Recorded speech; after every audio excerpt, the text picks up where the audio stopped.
there you are. I wondered when you might return. Come closer to the fire. Let the night gather itself around you.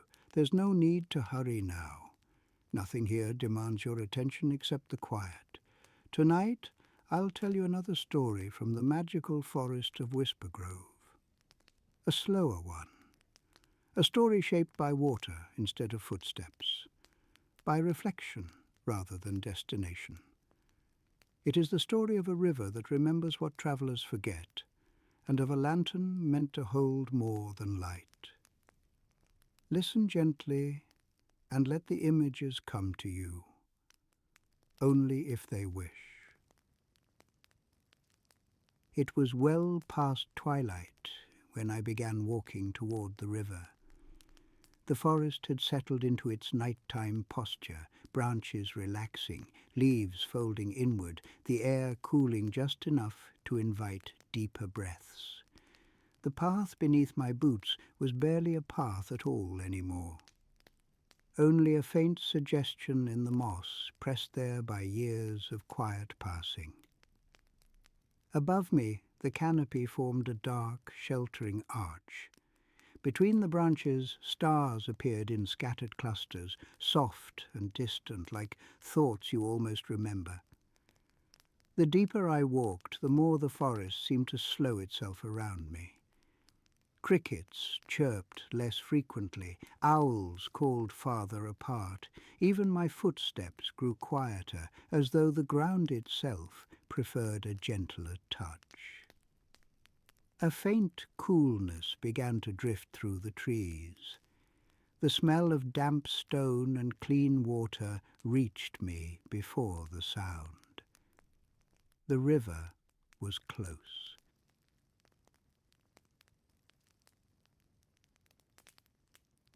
When the trees finally parted, the river revealed itself slowly. Not all at once, but in fragments. First the sound. A low, continuous murmur, neither rushing nor still, as if the water were speaking to itself. Then the light, moonshine stretching across the surface, in broken silver trails, rippling gently with the current. And finally, the shape, wide and patient, curving through the forest as though it had all the time the world could offer. I stopped at the bank and rested my staff against a smooth stone. The river that remembers.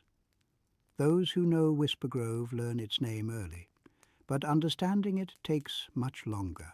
The river does not keep memories the way minds do. It does not cling, it does not ache, it simply holds. Mist drifted low across the surface, cool against my ankles. Fireflies hovered near the reeds, their lights blinking slowly, unconcerned with urgency. Each glow reflected twice, once above the water, once below. As if the river were quietly collecting them. I breathed in deeply. The air tasted clean, washed of the day. From my pack, I removed the lantern. It was not remarkable at first glance, small, old, its metal frame worn smooth by years of careful hands. The glass was clouded, not from neglect, but from age, the kind that comes from being used gently, again and again. Earlier that season, the lantern had been placed in my hands by a keeper of the grove. No instructions were given, only a quiet understanding. Return it to the river when the night feels ready. Whispergrove rarely explains itself. It prefers to be felt.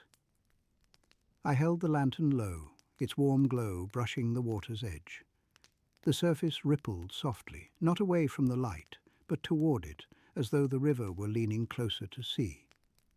As the lantern's glow settled, the water began to change. Not sharply, not suddenly. The reflections softened. Moonlight stretched, shadows thinned. Beneath the surface, shapes began to drift into view. Not images exactly, but impressions. Like memories half remembered upon waking. I saw footprints forming and fading, hands rinsing dust from skin. A pair of boots paused at a crossing, hesitating just long enough to matter.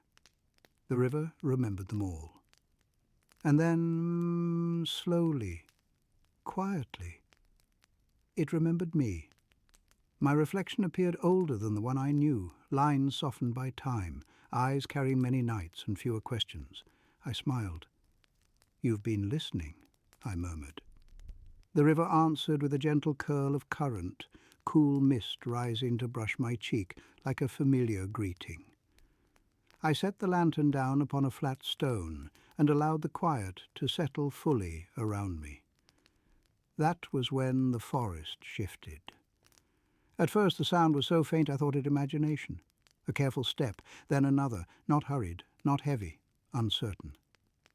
I turned slowly, as one does in Whispergrove, without surprise, without alarm. From between the trees emerged a lone wanderer. Their cloak was damp with mist, their shoulders slightly drawn inward as though bracing against something unseen. They stopped when they noticed me, then approached with quiet courtesy. "I'm sorry," they said softly. "I didn't know anyone else was here."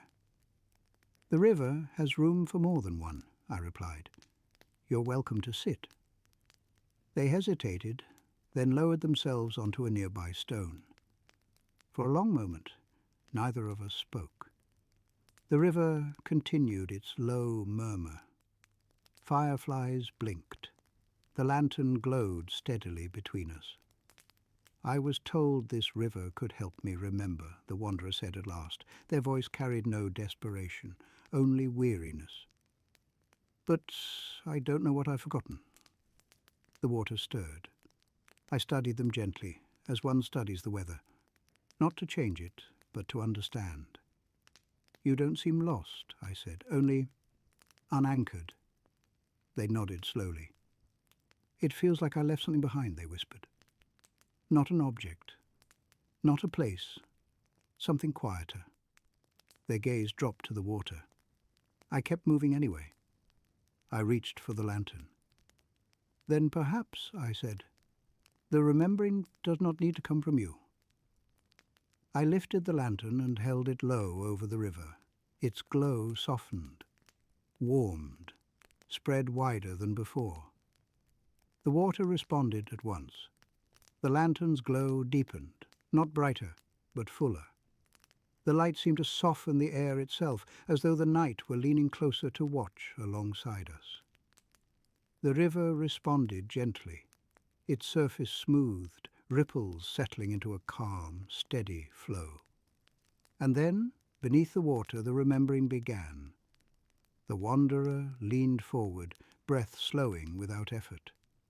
Beneath the lantern's glow, the river revealed impressions, not sharp visions, not overwhelming images, but moments drifting like leaves on a quiet current.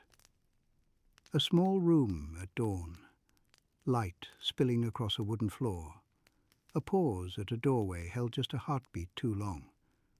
The wanderer's hands curled slightly, as though recognizing something before understanding it.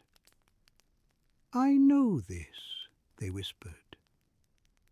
The river continued, a path through tall grass, the sound of wind moving ahead as if inviting rather than calling, a choice made quietly, not spoken aloud but felt deeply. Their shoulders trembled once, then settled. "I wanted a simpler life," they said softly, "one that moved slower." The lantern hummed faintly, its warmth steady.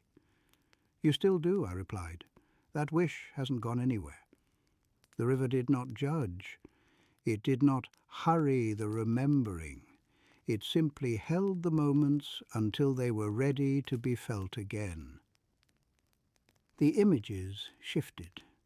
Now the wanderers saw themselves standing at the edge of a river, not this one, but a smaller stream from long ago. Someone stood beside them, their face indistinct, but their presence unmistakable. A conversation half-spoken, a decision deferred. A promise never quite shaped into words.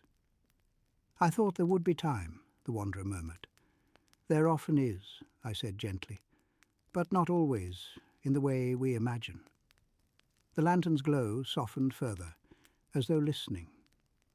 Tears slid quietly down the wanderer's cheeks, falling into the river without sound. The water accepted them, carrying them onward without ripple or resistance. After a while, the images faded. The river returned to moonlight and mist, its task complete. The wanderer sat back, hands resting loosely in their lap. They breathed more easily now. I thought the lantern would show me what I lost, they said. It did, I replied. But more importantly, I continued, it showed you what stayed with you. They looked at the lantern thoughtfully. It doesn't force memory, they said. No, I agreed. It offers space. The lantern was never meant to light the way forward. It was meant to hold stillness, so memory could find its way back on its own time. The wanderer rose slowly, testing their footing as if new to their body. I know where I need to go now, they said quietly. Then the river has done its work, I replied. They bowed, not to me, but to the water, and stepped back into the trees. Their footsteps sounded steadier this time, lighter. The forest closed around them without haste. The night had deepened fully now. Stars crowded the sky, their reflections trembling softly across the river's surface. I turned back to the water and lifted the lantern one last time.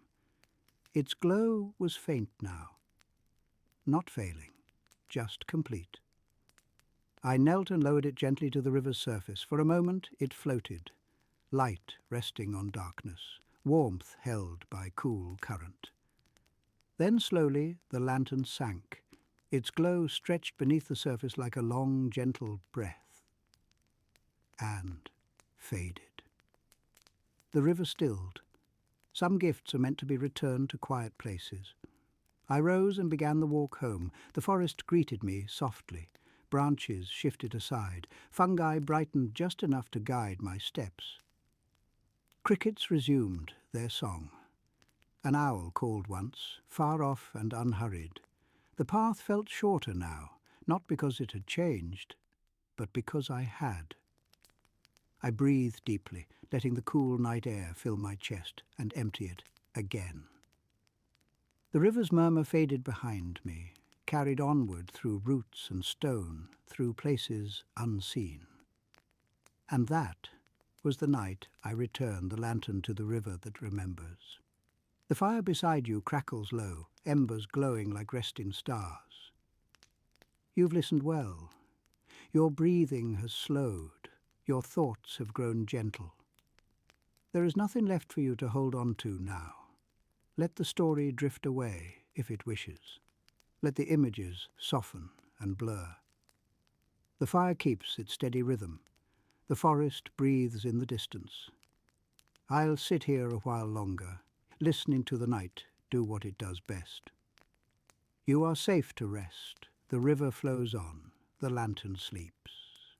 And nothing asks anything of you until morning. Good night, traveller.